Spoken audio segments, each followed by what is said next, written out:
I've never seen a trampoline used like this before. They're calling it an oversized fly swatter, but like, that's a trampoline. This is Sportscentre. Hey, I'm Marissa Roberto. It's a quiet night in the NHL tonight with only 2 games. But the league bounces back with a full 15-game slate on the docket tomorrow, with so much hockey on the menu to choose from. Here are the games we'll be keeping an eye on Saturday. The Red Wings and Sens have a little matinee action, and there should be some bad blood here. Back in February last season, the Red Wings' playoff hopes were very much still alive, until 2 back-to-back games against the division rival Senators. The Sens destroyed the Wings 6-2, 6-1, and that ultimately ended Detroit's playoff dreams. Not only that, but Alex DeBrincat also makes his return to the nation's capital, after refusing to sign long-term in Ottawa and forcing his way to the hometown Wings. He is prepared to be booed by the passionate Sens fans, but it's probably easier to take the heat when you're coming into a city that hates you, when you lead the entire league in points, which he does. On to the Leafs, they've now dropped back-to-back games, and tomorrow night we'll see if the Buds can get the best of a team to help them slay their first-round dragon. Tampa's slow start has a lot of people's attention right now. They bounced back against Vancouver for a dub last night, but have dropped 3 in a row before that with the Red Wings, Sens, and Sabres. Yeah, that's all the teams essentially vying for the Lightning's playoff spot in the Atlantic. They've been solid at home though, and they don't want to drop another 2 points to a division rival. But the Leafs also don't want to have a 3-game slide, so that mixes some playoff animosity, and we should be in for a fun one tomorrow in Tampa. The Caps are in Montreal Saturday night, and all eyes will be on Ovi. With 72 goals left to catch the great one, Ovechkin has hit a speed bump. Known for his usual hot start to the season, fans are a little alarmed at this stat. He has just 1 assist through 3 games, and for the first time in his career, he won 2 consecutive games without registering a shot on goal. We'll see if he can silence the questions and bounce back against this young Habs team. And speaking of bounce backs, McDavid and the Oilers desperately need one, as they're taking on the Jets Saturday after dropping another game last night. This time 4-1 to the Flyers. Yeah, Connor and Leon are both well over a point a game already, but they're going to need some help from the team's depth if their cup aspirations are going to come true. To the NFL, and the big news heading into Sunday once again this week is the health of quarterbacks. Let's start with Deshaun Watson, who was at practice yesterday throwing for the first time in a while. It's looking like his status for Sunday versus the Colts is still up in the air though, but Browns fans must be relieved seeing him at least throw a football. One guy we know who is already out Sunday is Jimmy G, as he was ruled out yesterday for the Bears game with that back injury.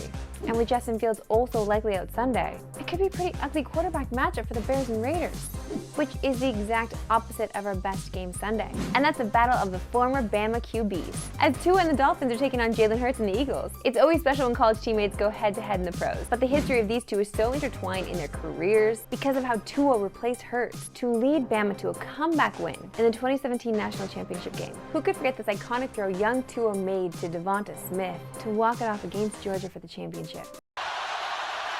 Tagovailoa trying to make up for it. Fires to the end zone. Touchdown! Alabama wins!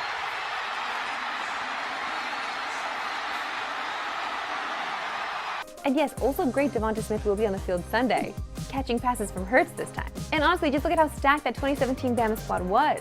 Are you kidding me?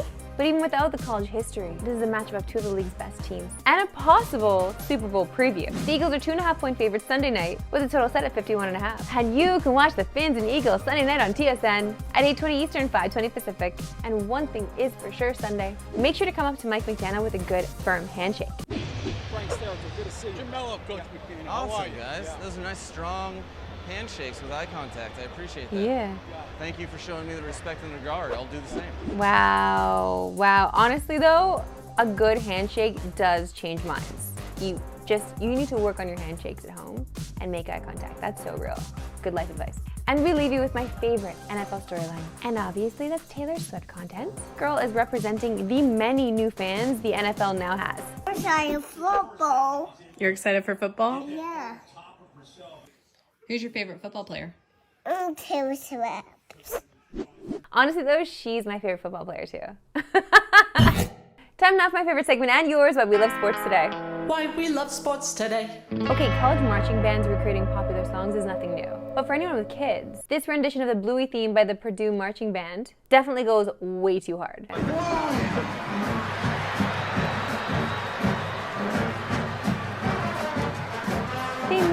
They made his face. They made Bluey's face. This is amazing. I love marching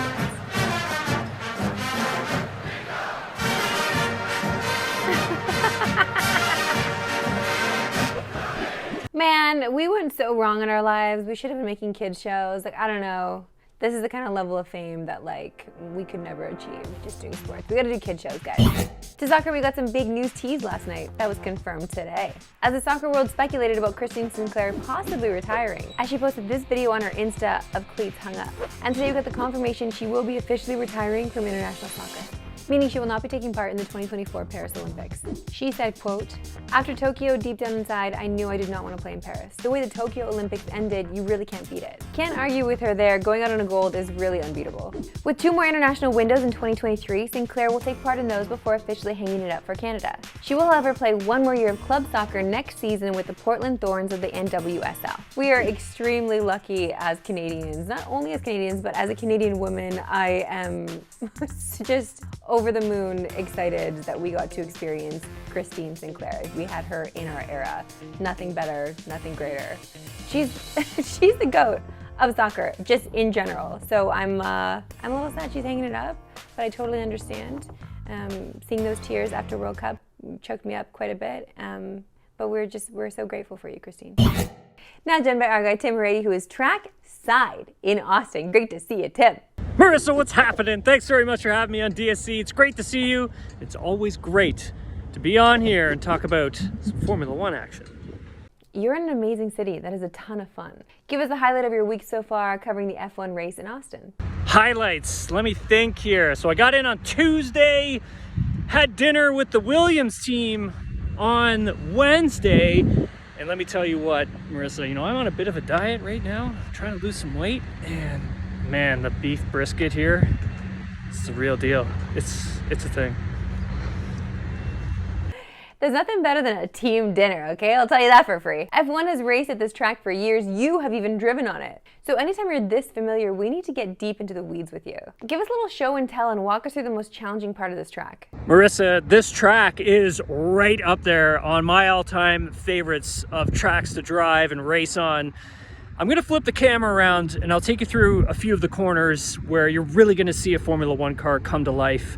We'll start at turn 3 and we'll work our way down to turn 6. So the drivers are gonna exit turn 2, come along here and go all the way up towards turn 3, which if I get down low enough, this is about the driver's perspective, and it's a bit blind. So they're heading up into turn 3 here at about 275 kilometers an hour in 7th gear, and it's kind of blind. So what I would do is I would preferably use this R on the Pirelli sign as a bit of a reference to start my turning in for the blind turn 3. Now, as you can see, this is the entry here to turn 4. It's about 280 kilometers an hour, still 7th gear, but essentially what you're doing is you're trying to set yourself up for turn 5, which is just a tiny bit in the distance here. Again, remember I was saying about that S section. This is where the aerodynamics on the race car really bring it to life. And we're coming up to turn 6 here, and you can see just how tight it is through here. Again, drivers approaching and coming in through turn 6 around 255, 245 kilometers an hour. Now we're up on our apex here of turn 6, and if we look behind us, you can see just how long and uphill this corner actually is. But one of the things with this section is there is a ton of lap time to be gained here. So if these drivers can nail that little section, turns 3 to 6, ton of lap time, and you'll make your way all the way up this hill through 7, 8, and 9. A lot of lap time to be gained here. Who's gonna give you better access than Tim Harady? Nobody. Nobody. Tim Harady, a pleasure as always. Thanks for joining us. You're the best. Thanks again for having me, Marissa. I really appreciate it. And you can watch the United States Grand Prix this Sunday on TSN. Coverage begins at 1:30 p.m. Eastern, 10:30 a.m. Pacific. That's all for today. Julia will be back here Monday filling in. I will see you the end of next week. Have a good one.